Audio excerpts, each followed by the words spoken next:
Good morning students. कल हमने शून्य कोटि अभिक्रिया का अध्ययन किया था। आज हम अपने चैप्टर को आगे बढ़ाते हुए प्रथम कोटि अभिक्रिया का अध्ययन करेंगे। तो देखो, कल आपने देखा था कि शून्य कोटि अभिक्रिया की परिभाषा ऐसी रासायनिक अभिक्रिया जिसमें अभिक्रिया का वेग क्रिया कारकों की सांद्रता की शून्य घात के समानुपाती होता है, उसे क्या बोल रहे थे? शून्य कोटि अभिक्रिया। अर्थात ऐसी रासायनिक अभिक्रिया जिसमें अभिक्रिया का वेग क्रिया कारकों की सांद्रता पर निर्भर नहीं करता है, उसे क्या बोल रहे थे? शून्य कोटि अभिक्रिया। तो ठीक ऐसे ही अपन प्रथम कोटि अभिक्रिया की डेफिनेशन लिखेंगे, परिभाषा लिखेंगे। सबसे पहले परिभाषा, ऐसी रासायनिक अभिक्रिया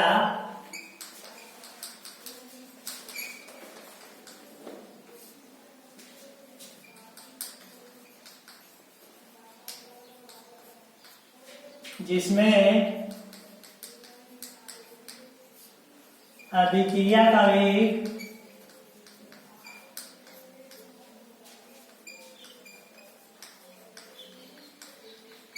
क्रिया कारकों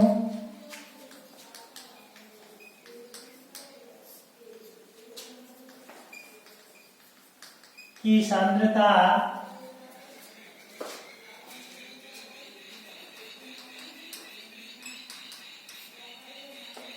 की प्रथम घात के समानुपाती होता है।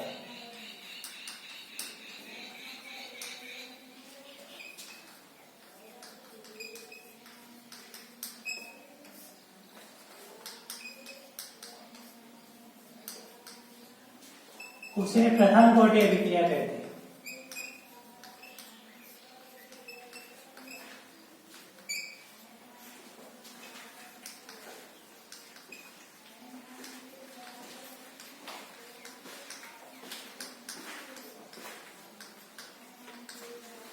अभिक्रिया का जो वेग है वो क्रिया कारकों की जो सांद्रता है उसकी प्रथम घात के समानुपाती होता है, तो उस अभिक्रिया को प्रथम कोटि अभिक्रिया कहते हैं। जैसे अपने पास जो रिएक्टेंट है वो किसमें कन्वर्ट हो रहे हैं? प्रोडक्ट में।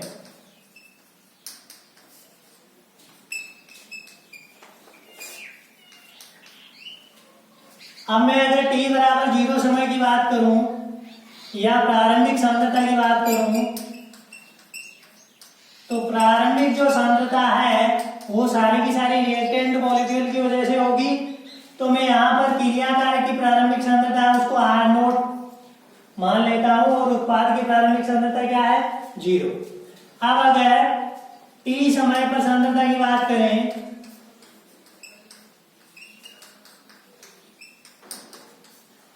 तो जो कुछ क्रिया कारक अणु है वो किसमें परिवर्तित हो जाते हैं? उत्पाद में। यानी समय के साथ जो क्रिया कारक है उसकी सांद्रता कम होगी और उत्पाद की सांद्रता धीरे धीरे बढ़ेगी।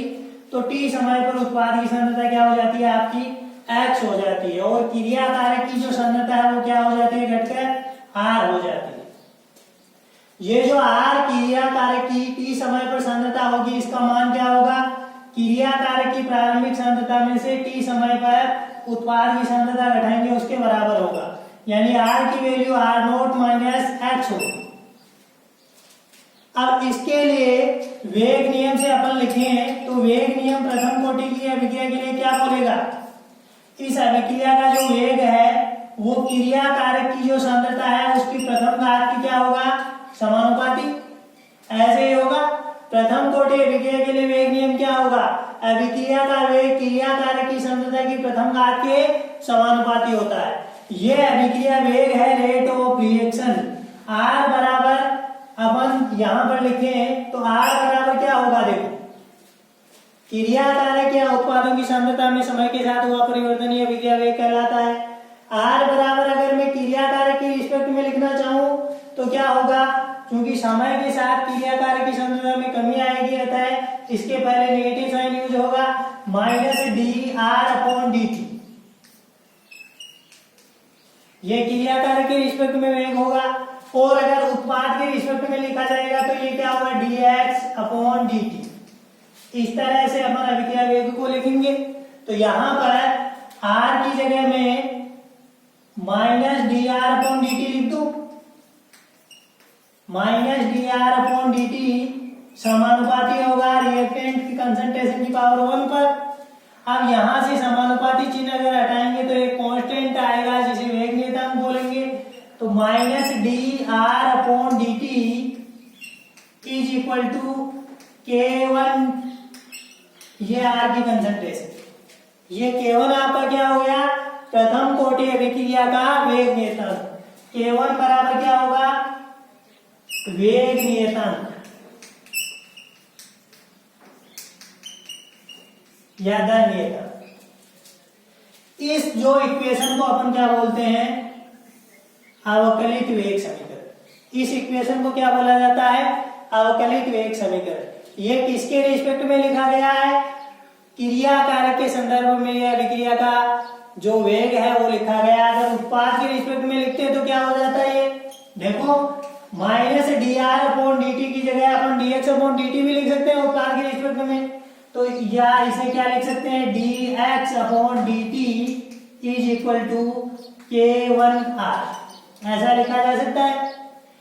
इसको भी अपन क्या बोलते हैं, प्रथम कोटि अभिक्रिया का अवकलित वेग समीकरण। अवकलित वेग समीकरण।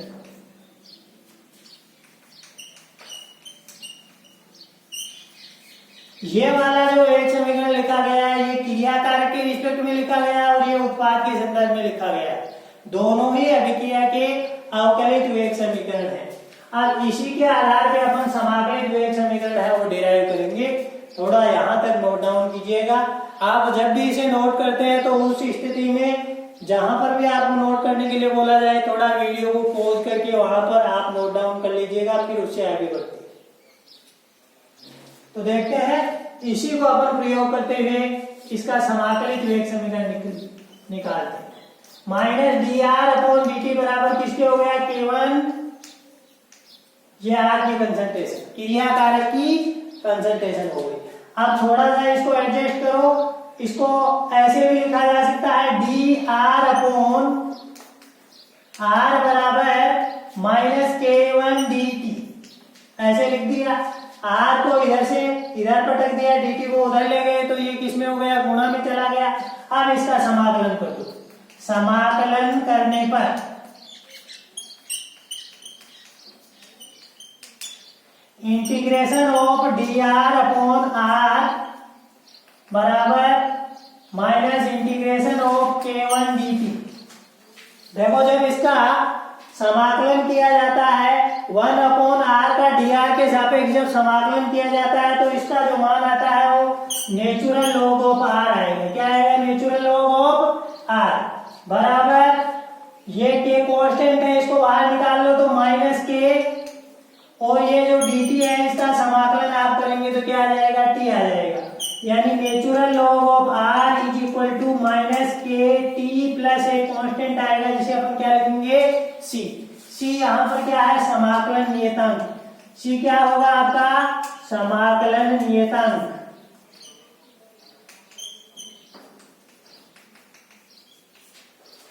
यहां पर ये वाली जो इक्वेशन आई आपके पास, इसी को अपन क्या बोलते हैं, समाकलित वेग समीकरण। अब एक बार इसमें अपन टाइम t लेकर वैल्यू पुट अप करते हैं।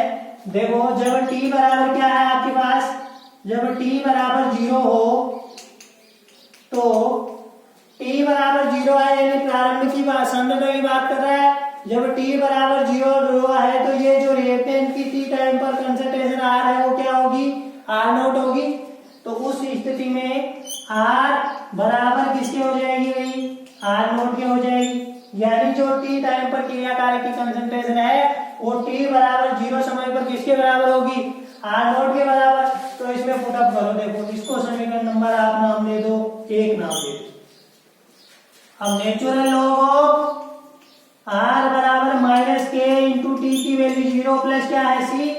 अब t की अगर 0 रखा तो ये नेचुरल लॉग ऑफ r किसके बराबर होगा, नेचुरल लॉग ऑफ r0 बराबर ये इससे 0 से मल्टीप्लाई होगा, 0 के बराबर हो जाएगा और इसका मान किसके बराबर आएगा, c के बराबर। इसको समीकरण नंबर 2 लिखो। देखो आपने t बराबर 0 रखा तो r की वैल्यू r0 के बराबर आ गई, यानी नेचुरल लॉग ऑफ r0 बराबर किसके आया, c के। सी का ये जो वैल्यू आई इसको समीकरण नंबर 1 में पुट अप कर दो। सी का मान अपन किस में रखेंगे, समीकरण नंबर 1 में रखेंगे। तो देखिएगा आगे वाला अपन इधर लिखते हैं।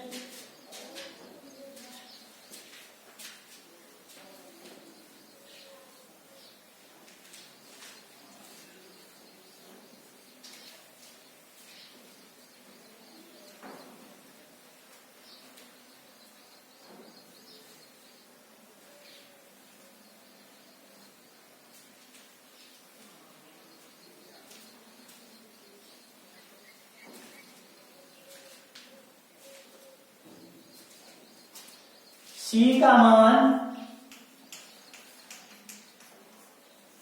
समीकरण 1 में रखने पर देखो ये क्या हो जाएगा, आपको सी की जगह क्या रखना है, natural log of r not put up करना है, यानी नेचुरल लॉग ऑफ आर बराबर minus k t plus natural log of r not. ये आपके पास आया भाई।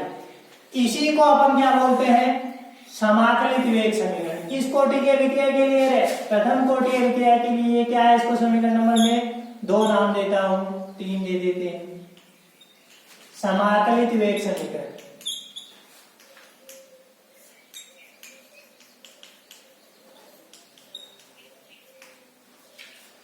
देखो यहां पर natural log of r is equal to minus k t plus natural log of r not.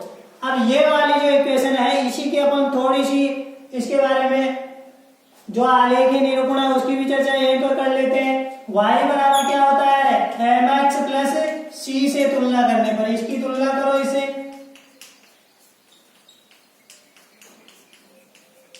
y बराबर mx प्लस c से तुलना करेंगे तो y एक्सिस पे आपके पास क्या आएगा, natural log of r, x axis पे क्या आएगा, टाइम t, और ये c आपका इंटरसेप्ट क्या होगा, natural log of r not, और ये जो कर्व आपका आएगा, ग्राफ जो आएगा उसकी ढाल क्या होगी आपके पास, माइनस के। तो कुछ इस प्रकार से आपके पास आलेख आता है। क्रिया कारक की जो सांद्रता है और समय के मध्य जो आलेख है वो इस प्रकार से प्राप्त होता है। y एक्सिस पे आपको नेचुरल लॉग ऑफ r लेना है, क्या लेंगे, natural log of r। x axis पे आपको टाइम t लेना है, ये मैंने t ले लिया, ये क्रिया कारक की सांद्रता है। अब देखो जो कर्व आएगा वो इंटरसेप्ट रखते हुए नेगेटिव स्लोप वाला आएगा, कुछ इस प्रकार से आपके पास आलेख प्राप्त होता है। यहां पर ये जो है इसे अंतःखंड बोलते हैं, इंटरसेप्ट, ये इंटरसेप्ट हो गया। इस इंटरसेप्ट की वैल्यू क्या होगी, natural log of r not, और इसकी जो स्लोप होगी, ढाल होगी, वो क्या होगी, tan थीटा बराबर माइनस के, ये हो गया।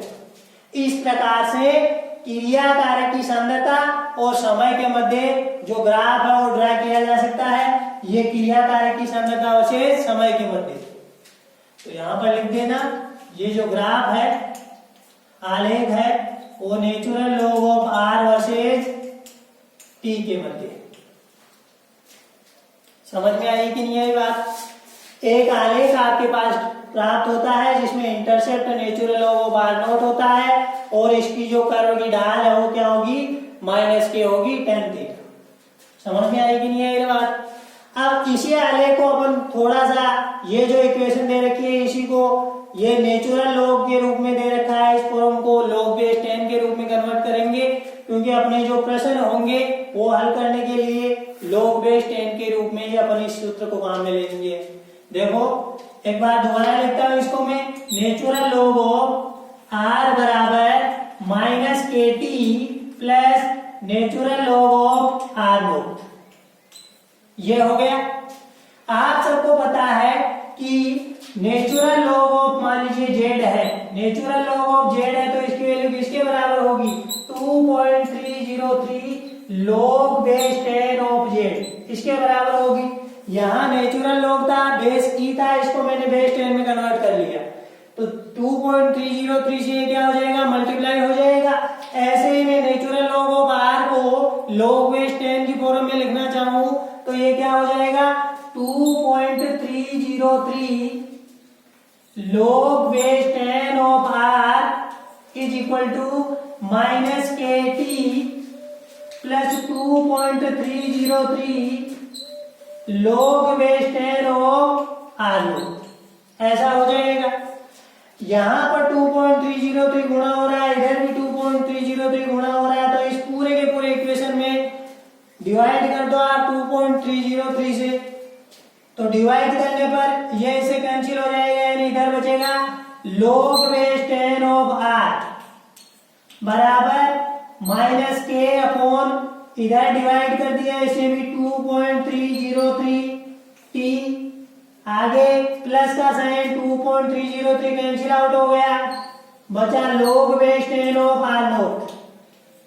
ये इक्वेशन आएगा।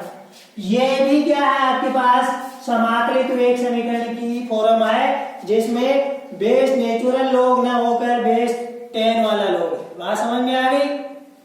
ये इक्वेशन आपके पास आ गई। इसके आधार पे भी आप ग्राफ ड्रा कर सकते हैं। देखो आपके पास प्रथम कोटि विक्रिया के लिए समाकलित या अवकलित वेग समीकरण पूछे तो आपको ये वाला पार्ट है उसमें नहीं लिखना है, ये इतना पार्ट नहीं लिखना है। अगर समाकलित वेग समीकरण पूछे तो यहां से सीधे आपको इसके लिए हल करना है, इसके आगे बाद में ये वाली फॉर्म आ जाएगी, तो इस तरह से आपको इसको कन्वर्ट करना है। जब क्या पूछ ले ये आपसे परीक्षा में पूछ ले कि प्रथम कोटि विक्रिया के लिए समाकलित वेग समीकरण व्युत्पन्न कीजिए, तो आपको ये वाला जो आलेख है ये यहाँ पर ड्रा नहीं करना है। तो आगे वाला आलेख अपन बाद में बनाएंगे, इससे पहले आगे सोल्व कर लेते हैं। देखो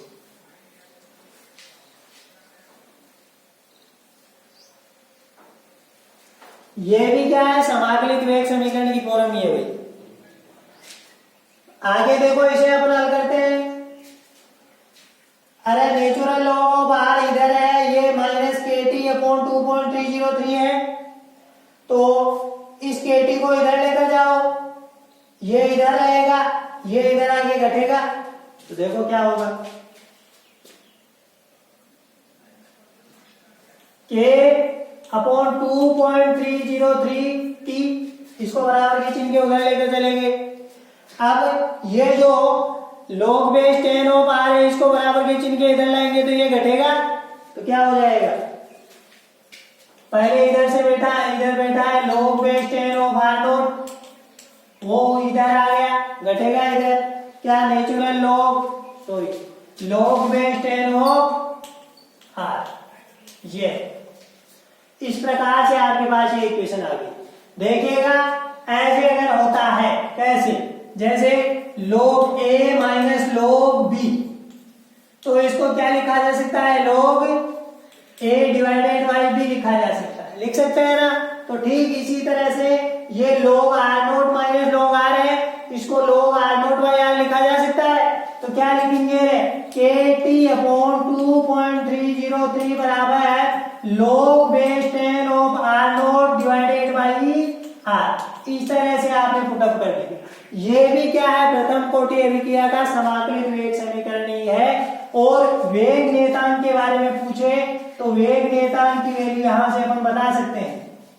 कैसे, देखो k बराबर ये t इधर गुणा हो रहा है, उधर जाके भाग में चला जाएगा, 2.303 मल्टीप्लाई हो जाएगा, यानी 2.303 upon t log base tan of r naught by r। यहां तक आपको सोल्व करना है। अगर आपने प्रथम कोटि अभिक्रिया के समाकलित वेग समीकरण की गणना पूछे तो यहां से शुरू करना है आपको और फिर चलते जाना है, ये वहां तक जाकर कंप्लीट हो जाएगा। ये वाला जो इक्वेशन है ये अपने बहुत काम का है। जो अपन न्यूमेरिकल पर्सन सोल्व करेंगे 99% प्रथम कोटि या शून्य कोटि की अभिक्रिया में से हर बार प्रश्न पूछा जाता है। प्रथम कोटि में से पूछने की संभावना 90% होती है। तो ये वाला जो आपके पास फॉर्मूला है ये बहुत काम का है। सारे के सारे न्यूमेरिकल पर्सन इसी से सोल्व करेंगे अपन। तो k बराबर क्या होगा, 2.303 upon t log base tan r naught by r। इसे आप समझ सकते हैं। देखो ये r naught क्या है, क्रियाकारक की प्रारंभिक सांद्रता, और ये टी टाइम पर क्रिया कार्य की सांद्रता है, तो प्रारंभिक सांद्रता ऊपर लिखेंगे, टी टाइम पर जो सांद्रता है उसे क्या लिखेंगे, नीचे लिखेंगे। इस प्रकार से अपन क्या कर सकते हैं, जो अपनी प्रथम कोटि की अभिक्रिया है उसका समाकलित वेग समीकरण उत्पन्न कर सकते हैं, डिराइव कर सकते हैं। एक बार दोबारा देखिएगा,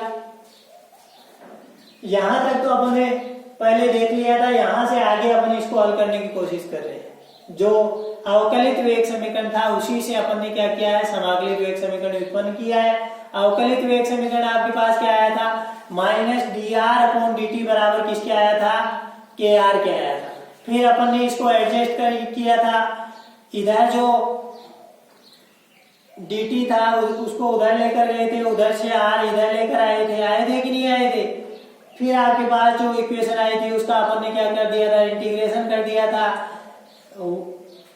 इंटीग्रेशन ऑफ 1/r का dr के सापेक्ष जब आपने समाकलन किया था तो उसकी वैल्यू क्या आई थी, नेचुरल लॉग ऑफ r आई थी, बराबर इधर आपके पास क्या था, माइनस के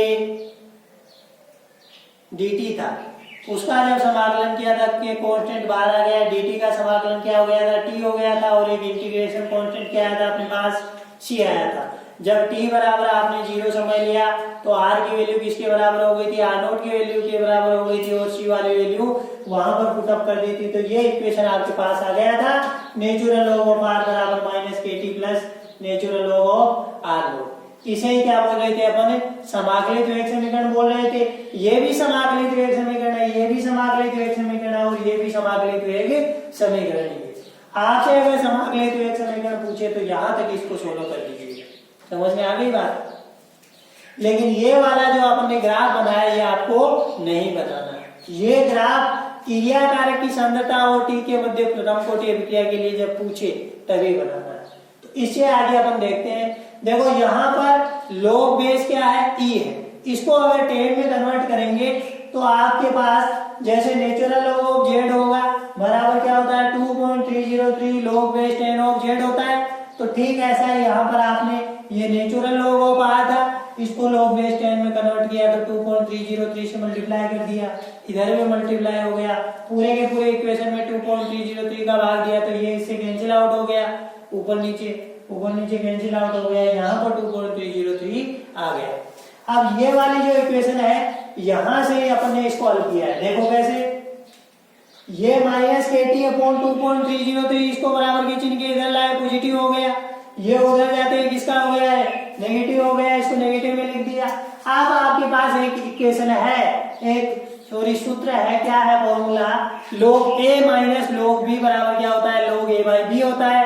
तो यहाँ पर यह आपने इस तरह से इसको लिख दिया, k की वैल्यू निकालने के लिए आपके पास फॉर्मूला आ गया, a बराबर 2.303 upon t log base 10 r0 by r। ये बहुत काम का है, आपके ध्यान रखिएगा।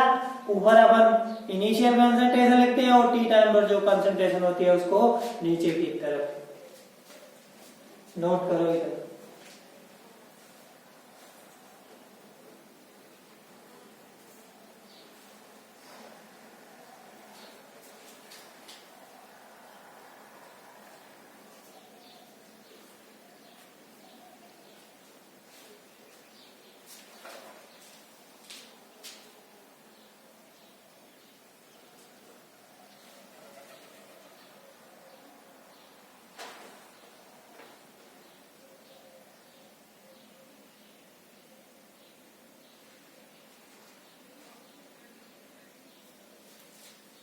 ये वाला जो आलेख है इसको यहां पर मत बनाना चाहिए, इसको अपन बाद में आपको बनाकर दिखाएंगे।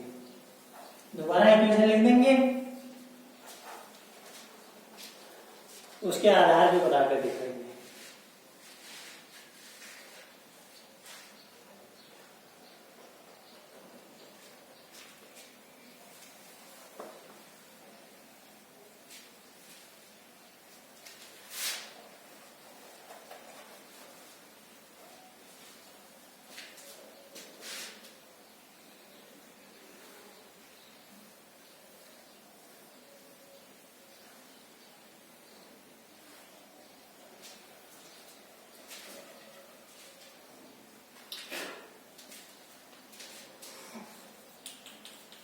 यहां से आप नया हेडिंग डाल लो, आलेख की निरूपण।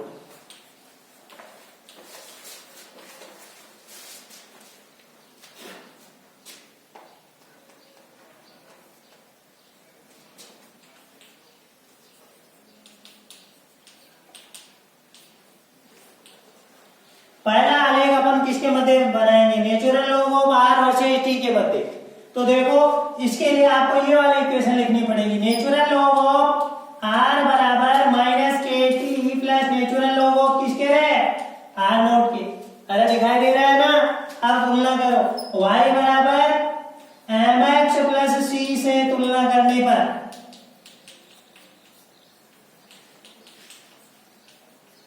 इससे अगर तुलना करेंगे तो y एक्सिस पे आपको क्या लेना है? Natural log of are.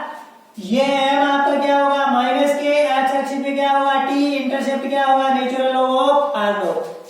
आलेख ड्रा कीजिएगा। y एक्सिस पे नेचुरल लॉग ऑफ आर लेना है, x एक्सिस पे आपको t लेना है। आलेख आएगा नेगेटिव स्लोप वाला ऐसा, और यहां पर जो इंटरसेप्ट है वो क्या होगा? Natural log of r not. और इसकी ढाल है ये tan थीटा के बराबर होगी, और ये कितना होगा? माइनस के। इस तरह से आपने पहला आलेख ड्रा किया natural log of are versus t के मध्य। अब ऐसा एक आलेख अपन और बनाएंगे। दूसरा आलेख अपन बनाएंगे log base tan of are versus t के मध्य। बताओ दोनों में माइनर डिफरेंस है, आपको पता होना चाहिए कि क्या अंतर है दोनों में। यहां पर natural log of are versus t के मध्य आलेख बनाया अपन ने। अब की बार अपन आलेख किसके मध्य बनाएंगे? Log base tan of are versus t के मध्य। तो कैसा आलेख बनेगा बताओ? बताओ। देखो इक्वेशन लिखी थी ना आपने, याद करो। देखो log base tan of are बराबर minus k upon 2.303 t plus log base tan of r not. अरे ये वाली इक्वेशन आपने अभी भी तो लिखी थी, लिखी ना भाई? ये वाली इक्वेशन आपने लिखी थी, इसकी तुलना कर दो। y बराबर mx प्लस c से तुलना करने पर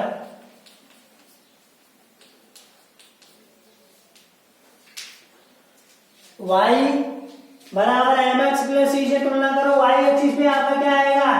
log base tan of r. m क्या होगा?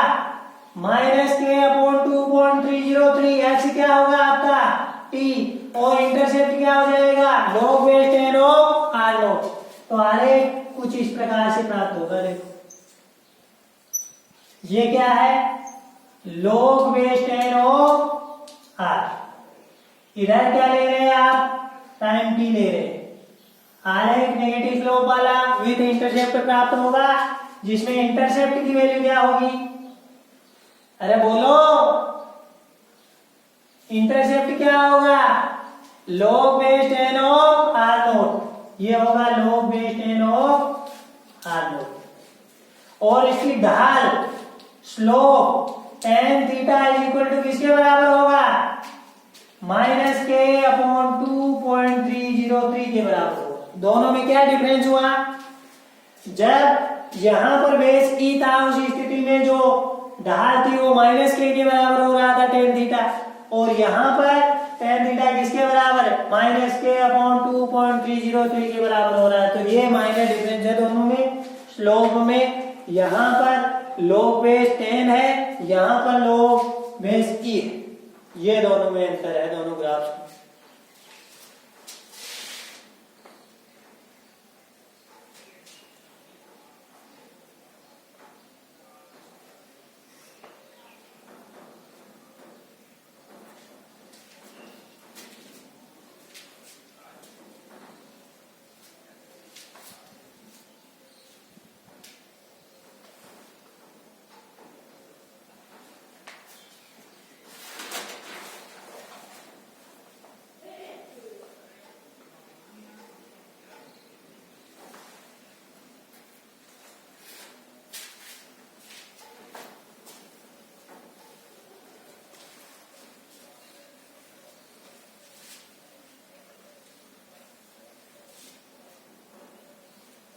दो आलेख अपन ने बनाए अभी।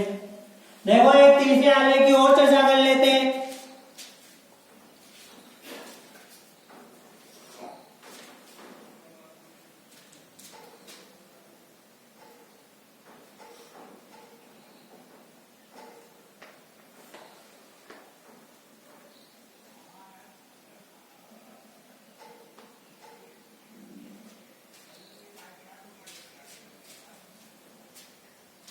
तीसरा आलेख natural log r not upon R versus T. ये वाला आलेख कैसा प्राप्त होगा, सोचो देखें थोड़ा सा। ये वाला आलेख कैसा प्राप्त होगा?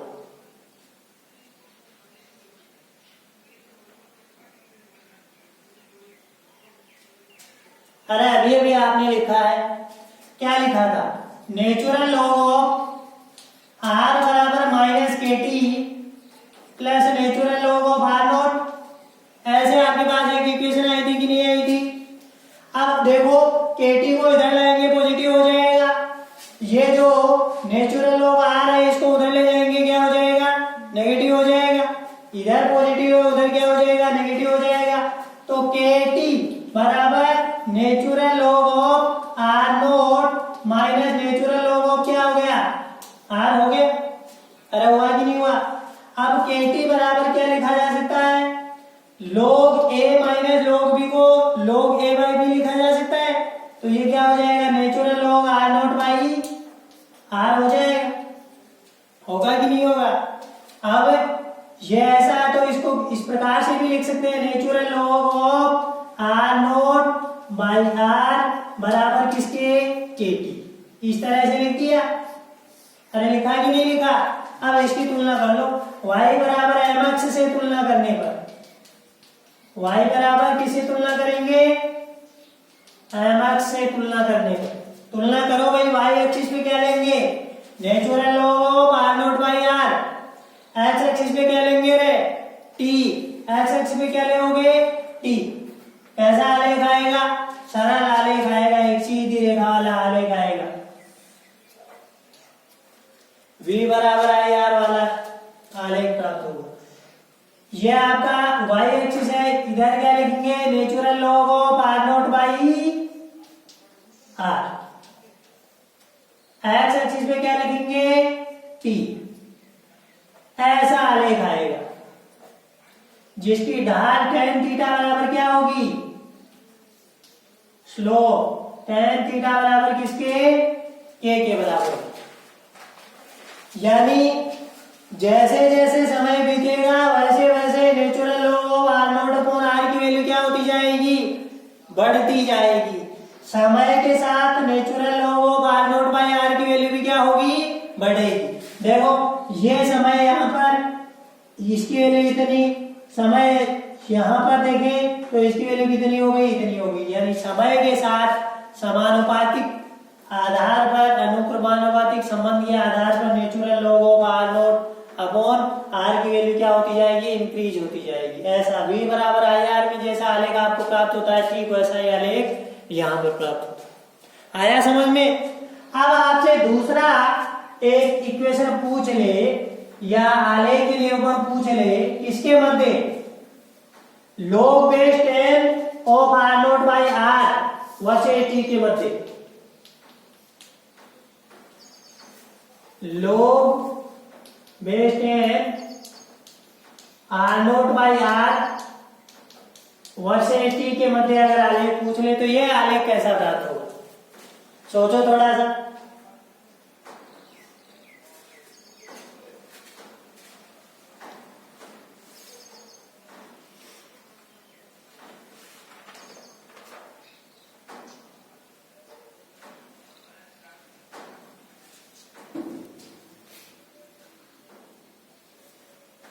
अरे देखो इसी के आधार पे निकाल लेते हैं दोबारा, और क्या? इसी के आधार पे निकाल लो, पता नहीं है तो। यहां से मैंने आपको बताया था कि ये नेचुरल लॉग है, इसको लॉग बेस 10 में कन्वर्ट करते हैं तो 2.303 से गुणा हो रहा था, इधर भी 2.30 से गुणा हो रहा था, पूरे इक्वेशन में 2.303 का आपने क्या दिया? भाग दिया। तो यहां पर भी क्या आ गया, 2.303 का भाग दिया तो ये log r आ गया बेस 10 में। यहां पर ये k अपॉन 2.303 t हो गया और यहां पर भी क्या आ गया, log r आ गया बेस 10 में। आया कि नहीं आया, r नोट आ गया। अब इस kt को बराबर के चिन्ह के उधर ले आए। अरे kt को बराबर के चिन्ह के दोबारा ही देख, नेचुरल लॉग ऑफ r बराबर minus kt plus natural log of r। ये वाली इक्वेशन ही तो थी ना। अब बेस 10 को बेस 3 को बेस 10 में कन्वर्ट कर लो, ये log बेस 10 हो गया r minus k upon kt upon 2.303 log base 10 of r note. ऐसे हो गया। यहाँ पर 2.303 मल्टीप्लाई हो रहा था, उसमें भाग दिया 2.30 का, वो कैंसिल आउट हो गया, यहाँ पर था नहीं तो ये नीचे आ गया। आ गई बात समझ में। अब देखो ये जो r नोट इधर बैठा है और ये kt इधर लाएंगे तो पॉजिटिव होगा कि नहीं होगा, यानी kt अपॉन 2.303 बराबर log base 10 of r note. ये उधर जाकर किसका हो गया, माइनस का। तो log a minus log b बराबर क्या होगा, log a बाई b होता है। तो इस प्रकार से इसको लिख सकते हैं। आप देख लो, उसको इधर ले आओ, log base 10 of r note by r बराबर k अपॉन 2.303 इंटू t। यह आया कि नहीं आया आपके पास, अरे यह आया है ना। इसकी तुलना करो y बराबर mx से तुलना करने पर, y बराबर mx से तुलना करेंगे तो y एक्सिस पे कौन सी वैल्यू आएगी, log base 10 of r note by r। x axis पे क्या आएगा, वेरिएबल t आएगा, और ये जो आपके पास log है क्या आएगी, k अपॉन 2.303। ऐसा आलेख आएगा भाई। इधर क्या ले रहे हैं, log base 10 of r note by r। इधर क्या ले लिया आपने, t ले लिया। ऐसा आपके पास आलेख आएगा जिसकी ढाल tan थीटा, स्लोप कितनी होगी, k अपॉन 2.303। दोनों में क्या डिफरेंस है, यहां पर स्लोप क्या है k, यहां पर k अपॉन 2.303। ये दोनों में डिफरेंस है क्योंकि ये log बेस 10 के रूप में लिखा गया है और ये नेचुरल लॉग के रूप में आलेख ड्रा किया गया है। दोनों में ये है।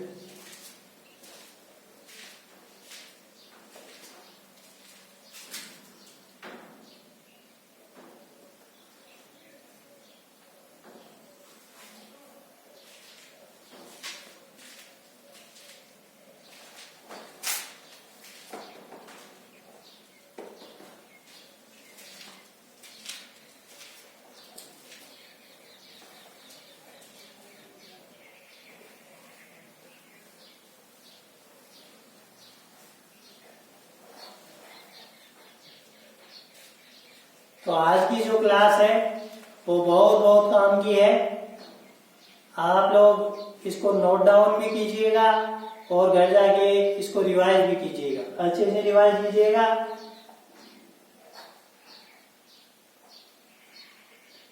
और कोई दिक्कत हो तो कमेंट सेक्शन में लिखना न भूलिएगा। धन्यवाद।